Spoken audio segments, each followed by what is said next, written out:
굿모닝, 좋은 아침입니다. 오늘은 10월 16일 수요일입니다. 오늘도 말씀과 함께 또 새로운 한 날을 시작하시는 여러분들의 삶 가운데 넘치는 하나님의 은혜와 평강이 함께 하시길 기도하겠습니다. 오늘도 말씀이 여러분들의 삶 가운데 온전히 세워지고 또 여러분들의 삶은 온전한 예배로 또 하나님께 드려지는 그러한 하루가 될 수 있기를 저도 함께 기도하겠습니다. 자, 오늘 우리에게 주시는 하나님의 말씀은 호세아 13장 1절부터 16절까지의 말씀입니다.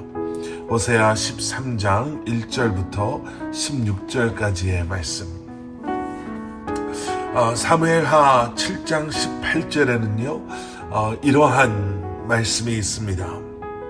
다윗 왕이 여호와 앞에 들어가 앉아서 이르되 주 여호와여, 나는 누구이오며 내 집은 무엇이기에 나를 여기까지 이르게 하셨나이까. 하나님 앞에서의 다윗 왕의 고백입니다. 그리고 이 고백은 다윗 왕이 힘들고 어려운 때 하나님을 찾으며 고백한 고백이 아니라 다윗 왕이 가장 부유하고 형통했을 때 하나님 앞에서 고백한 고백입니다. 여러분, 사람들은요, 자신이 과거에 아무리 엄청난 어려움을 경험해도 지금의 삶이 좀 부유하고 또 형통하면 과거를 한순간에 잊어버린다라고 합니다. 아마 많은 사람들이 그래요. 오히려 기억하고 싶어 하지도 않죠. 다윗은 주변의 모든 국가들과 싸워 이기면서 수많은 사람들의 존경을 받는 왕이었지만 그 자리까지 이끌어 주시고 인도해 주신 하나님의 은혜를 잊지 않았습니다. 그리고 그런 다윗을 역대상 14장 17절에서는 이렇게 말합니다. 다윗의 명성이 온 세상에 퍼졌고 여호와께서 모든 이방 민족으로 그를 두려워하게 하셨더라. 여호와께서 모든 이방 민족으로 그를 두려워하게 하셨다라는 거예요. 여러분, 이처럼 하나님의 백성이 하나님의 보호하심과 인도하심과 또 하나님의 은혜 가운데 축복 가운데 거하는 삶을 살아가는 비결은 어떠한 상황 속에서도요, 그것이 가난하고 부유하고 힘들고 어렵고 내 생각대로 내 삶이 이렇게 진행되어지지 않는다 하더라도 그것에 연연하고 그것 때문에 실망하고 또 그것 때문에 세상을 의지하고 사는 것이 아니라, 그럼에도 불구하고 우리가 하나님의 뜻 가운데 거하는 삶을 살아갈 때, 여러분, 하나님의 백성은 하나님의 은혜와 복주심 가운데 보호하심과 인도하심 가운데 이 땅에서 살아가게 되는 줄 믿습니다. 오늘 본문 1절은요 이 에브라임 지파를 언급하며 시작이 됩니다. 1절 말씀, 에브라임이 말을 하면 사람들이 떨었도다. 그가 이스라엘 중에서 자기를 높이더니 바알로 말미암아 범죄함으로 망하였거늘. 여러분, 에브라임 지파는요 이스라엘을 대표할 정도로 힘과 영향력이 한때는 있었던 그러한 지파였습니다. 그래서 호세아 선지자가 여기 에브라임을 말할 때에는요 사실상 이스라엘 전체를 가리키고 있다라고 우리가 생각해도 틀리지는 않습니다. 에브라임이 말을 하면 사람들이 떨었다. 여러분, 어느 정도로 강하고 또 영향력이 있었는가를 우리로 하여금 생각해 보게 하는 표현이죠. 그런데 그러했던 에브라임이 그를 그렇게 세우시고 그들에게 힘과 영향력을 주신 하나님의 은혜를 잊고 이제는 자기 스스로를 높이려고 하고 또 그러한 힘과 영향력을 가지고 이제는 자신의 쾌락을 또 세상의 흐름을 쫓아가며 살아갈 때에 그들이 하나님 앞에 범죄하고 망할 수밖에 없었다라는 거죠. 6절 말씀, 그들이 먹여준 대로 배가 불렀고 배가 부르니 그들의 마음이 교만하여 이로 말미암아 나를 잊었느니라. 하나님의 은혜로 배가 불렀는데 배가 부르니 그들이 교만해지기 시작해서 결국에는 하나님을 잊어버렸다.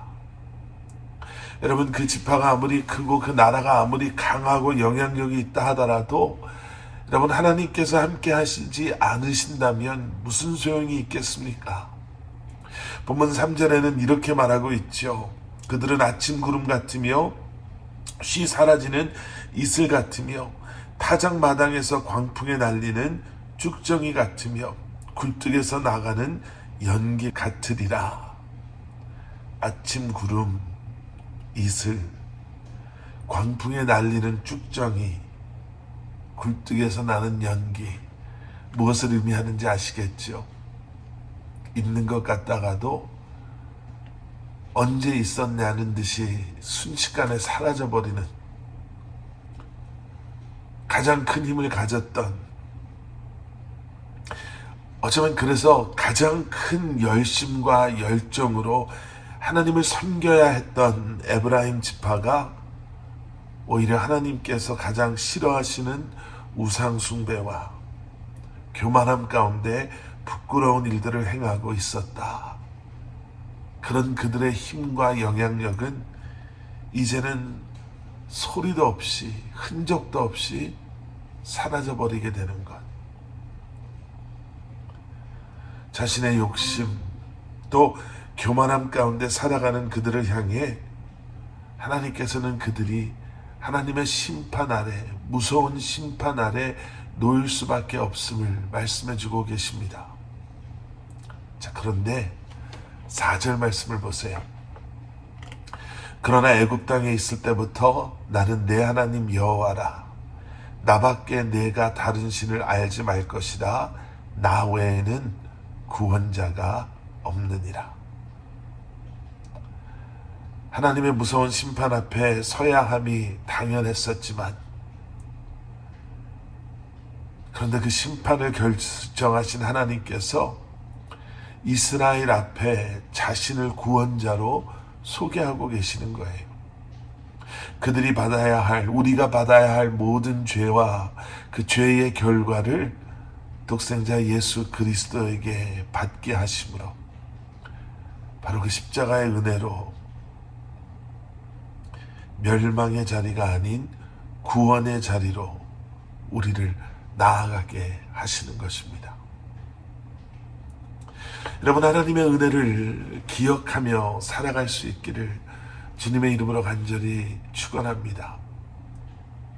지금의 형편이 나아지고 지금 우리가 좀 살만하고 우리의 생각대로 계획대로 된다고 해서 마치 이것이 우리가 해낸 것처럼 그 평안함 속에, 만족함 속에 교만함이 우리를 붙잡는 것이 아니라 끝까지 이것이 하나님의 은혜요 사랑의 결과임을 기억하시고 고백하심으로 참된 구원자를 떠나 세상 속에서 교만함 가운데 멸망의 길을 가는 그러한 삶이 아닌 구원자 되시는 예수 그리스도와 오늘도 동행하며 살아가시는 여러분들 되시기를 우리 주님의 이름으로 간절히 축원합니다. 함께 기도하시겠습니다. 사랑의 아버지 하나님, 주님 감사합니다. 다시 한번 그 은혜의 자리에 머물게 하시고 그 은혜를 기억하게 하심으로 이 땅에서 겸손한, 그리고 주님만을 의지하는 그 간절한 마음으로 주님과 동행하며 살아가는 저희들 되게 하여 주시옵소서. 예수 그리스도 이름 받들어 간절히 기도드렸사옵나이다.